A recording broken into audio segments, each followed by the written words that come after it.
Hello, রাখি পূর্ণিমার সবাইকে অনেক অনেক শুভেচ্ছা। আজকে আমাদের এখানে এত সুন্দর আকাশ মেঘলা হয়ে আছে, তার উপর রাখি পূর্ণিমা। তো বাড়িতে থাকলে তো ভালো ভালো খাবার বানানোই হতো, বাট যেহেতু এবার আমি বাড়ি যাইনি আর বাড়িতে বিশেষ কারণে এবার রাখি পূর্ণিমা সেলিব্রেটও হবে না, তো আমি এখানে ওটা বানিয়ে নিয়েছিলাম। এটা আমি বানিয়েছি একটা ভেজ পোলাও, এখানে ভেজ পোলাও বলে, বাট আমি বিরিয়ানি মশলাও দিয়েছি, তো এটা ভেজ বিরিয়ানিতেই আমি কনসিডার করি। এখানে সবকিছু একসাথে দিয়ে মশলা কষিয়ে সেটাকে দিয়ে তারপরে প্রেসারে সিটি মেরে নিয়েছি। আর এটা একটা আলুর দম, যেটা শুকনো ভাজা মশলা দিয়ে আমি মেনলি রান্না করে, আমার খুব ভালো লাগে।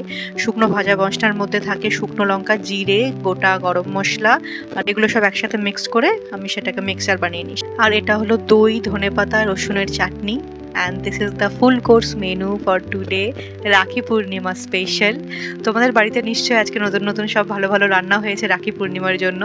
তোমরা আমাকে জানাও তোমরা কে কে কি কি খেলে, কি কি স্পেশাল রান্না হলো।